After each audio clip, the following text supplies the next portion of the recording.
$1 phone book. Limited time only. Price of participation may vary. The specified is valid for item of equal or lesser value. Oh, Christ. Way too fast. Except for this Here we have one of the most sensational murders, but very few people have actually heard about this case. It's some really heinous and atrocious crimes. So what made you call the FBI? I found the flyer on Chris Regan being missing. Now let's call my instincts were just yelling at me that something's not right with the scene. What makes the Caspian Pit such an excellent place to hide evidence? The burn barrel was actually found by the divers just offshore here. And back in these woods, an even more important discovery. I'm trying to figure out what's the best way to get somebody to tell you a secret that only they know. It's almost like the two of them were having a chess game. Absolutely. Yeah. I think she wanted to play the game. You were basically having to convince Kelly that her dead husband was sending a message from beyond the grave. I'm not sure. And the reason this case is so engaging, it's the amount of police video that's available. It's amazing. The Kelly Cochran case it's the biggest case we've had maybe ever. With her, it was like, lie, truth. Lie, truth. Lie, truth. You gotta figure it out.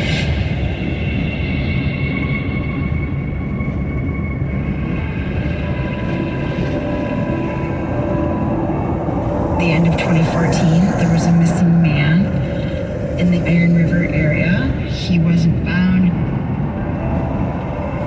Chris Regan is missing, and it is a mystery. Police Chief Laura Frizzo discovers that Regan is romantically tied to a married co-worker, Kelly Cochran. She and her husband, Jason, are brought in for questioning. Jason really had motive. Her husband was being cheated on. But as soon as he's in front of police, he falls apart. He's shaking, he's fumbling over his words. I actually was institutionalized about a month ago before I get Chris Regan's lecture in there. When Laura and her team search the Cochran's home, they find a litany of weapons, from battle axes to shotguns. They find this blood spatter, and they find a manuscript written by Jason called Where Monsters Hide. The manuscript is this essentially fantasy-driven tale of a overlooked man, and it has various accounts of him and his wife killing people, and includes one that almost perfectly mirrors what happened with Chris Regan. So at this point, investigators think that they have uncovered a gold mine of evidence against the Cochrans, until something shocking happens the next day. The Cochrans have now disappeared. When Jason and Kelly Cochran fled their home in Michigan's Upper Peninsula back in March of 2015, private investigators were already tracking their movements using a hidden GPS device. The final destination, their hometown of Hobart, Indiana. Kelly and Jason were neighbors. They lived next door to each other all their lives. I was trying to do what I thought was the right thing. To go to school, have it, get married. Kelly wore the man to the family, so whatever she wanted, Jason did. I got bored from getting married. It was okay at the start, but all I did was work. She was wanting to help get their business, up and running and make more money. Even though the Cochrans are now out of her jurisdiction, Chief Frizzo continues to investigate Chris Regan's disappearance. She's now focused on a place known as the Caspian Pit. She enlists the help of a former police investigator, Michael Niger. What makes the Caspian Pit such an excellent place to hide evidence? Well, it's deep, and also it's within a couple hundred meters of where the Cochrans lived, and very easy to get to in the dark and drop something. Were you able to dredge up a burn barrel? Was that here? Yes, a burn barrel was actually found by the divers just offshore here. There was a clothesline attached to this burn barrel with a cement block to it to weight it down. We found cement blocks in the backyard of Cochran's and the actual clothesline, which was missing. I think the implication was that perhaps Kelly and Jason were burning Chris's body, or parts of it at least.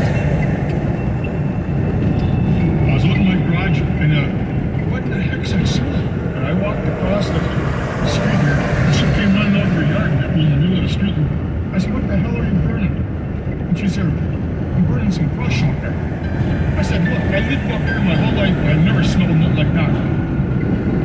The Cochrans had a fire pit, and there was a burn barrel that had been there. Once we sifted through that fire dash, we found a saw blade, and we found components to a pair of jeans, which was quite significant. We felt confident that this was likely their burn barrel. However, there was nothing in it, obviously. And it was open in the pit, and anything that wasn't in it washed out. Why did you need to get rid of it? So that was my validation, anyway, that we were on the right track. But then, in February 2016, back in Boulevard, Indiana, there's a truly shocking development. It's about to upend the entire case. A 911 call coming from the house where the Cochrans are living. My county 911, operator 7. My husband, I don't know what's wrong. He's thrown up his leg. I need an ambulance right away. Kelly calls 911. Kelly calls 911 and says, I need the ambulance here. My husband's still breathing. You've got the ambulance. You're probably breathing. On this call, my instincts were just yelling at me that something's not right with the scene. She seemed to kind of conveniently get in our way a lot, and she just didn't seem to have the proper reaction to finding her husband, cardiac arrest. I'm panicking, I'm trying to, be of some use as much as I did want to my life. I didn't want to die. Jason Cochran, unfortunately, was pronounced dead in the emergency room at St. Mary's. After Jason died, Kelly reached out to his friend Galt to let him know that Jason had passed, and Galt was immediately concerned. Kelly's tone was very strange. Everything about it felt abrupt and staged. With encouragement from his wife, Galt called the FBI. So what made you call the FBI? I found the flyer on Chris Regan being missing, and it had two numbers on there, the Iron River Police and the FBI. So I figured something should be on the case like that. Do you remember what you told the FBI? I told them that I have some friends that lived in the UP. They told me they're suspects, and one of them died Saturday. The FBI routes the call to the proper jurisdiction, and it lands on the desk of a covert detective, Sergeant Jeremy Ogden. Jeremy Ogden had a reputation as an amazing investigator. Jeremy was known as a master interviewer. I've never received a call like that before. I knew that I needed to make sure that Jason wasn't being taken to a funeral home rather than going for an autopsy. It's not every day that a detective attends an autopsy. And so what did you learn from that particular one? I learned that, Jason had petechial hemorrhaging around his eyes within his whites of his pupils. And what does that point to? Pressure and suffocation. The autopsy results lead Ogden to take a deep dive into Kelly Cochran's background and Chris Reagan's disappearance, so he connects with Chief Laura Frizzo. And then ultimately Laura sent me all of the documents and the videos. Immediately I knew that this was going to work out well because he was on the same page, his thoughts, his words. It was like, oh my gosh, somebody else gets it. He gets it. He's thinking like I do, and that's rare. What follows is a cat and mouse game between Detective Ogden and Kelly Cochran.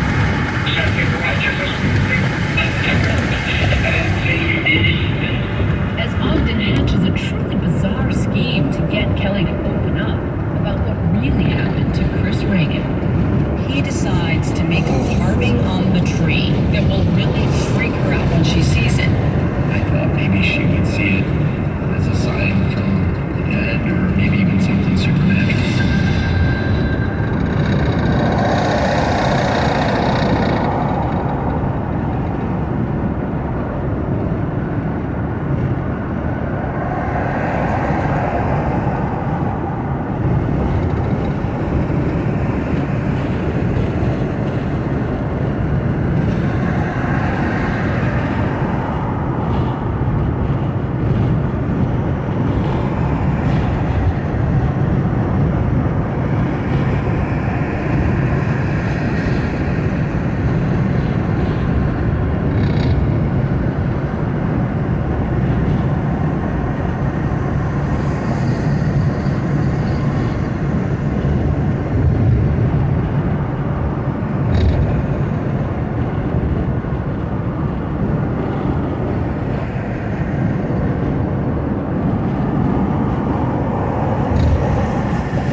ABC News, America's #1 source for news. Now streaming here 24/7.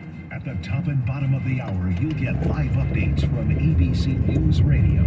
Then breaking news, in-depth reporting, and more from ABC News Live. Straightforward journalism, powerful storytelling, always up to date. Now, the latest headlines, live from ABC News headquarters in New York. From ABC News, I'm Dave Packer. Got him. After 9 days on the run, fugitive and murder suspect Michael Burham has been taken into custody in northwest Pennsylvania. State Police Lieutenant Colonel George Bibbins saying after a tip today, assets were deployed. Significant number of personnel on the ground, aviation assets, canines, and formed a very large perimeter around that area. By 5:50, Burham was in custody. 34-year-old Burham broke out of the Pennsylvania jail on July 6th using bed sheets. Police in Georgia looking for a mass shooter accused of killing 4 people this morning. It happened in the city of Hampton near Atlanta. Authorities identified the suspect as 40-year-old Andre Longmore. Hampton Police Chief James Turner said the investigation into the shootings is still underway. We've done an exhaustive search in the general area, and we're now widening that a little bit. There's a $10,000 reward for information leading to an arrest. 1 officer dead, 2 others in critical condition after a shootout with the suspect on a busy street in Fargo, North Dakota. That suspect also killed on Friday. 1 bystander caught in the crossfire, also seriously injured.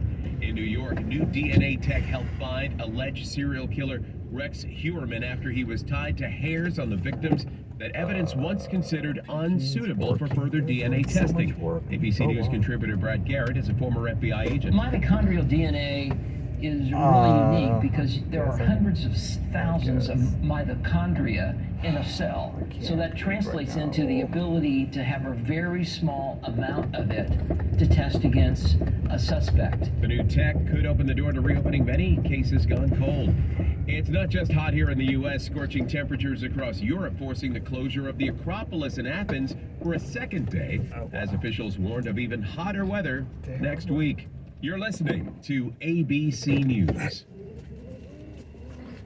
At American United, we understand that getting approved for an auto loan can be a difficult process. With finance flexibility and lower rates, our expert team of lenders can help walk you through the process and often get you approved even if you've been denied elsewhere. Drive with confidence, knowing we have your back. In financing, in loans, in life, we help when others won't. Visit American United Federal Credit Union to get started today. American United is federally insured by the NCAA.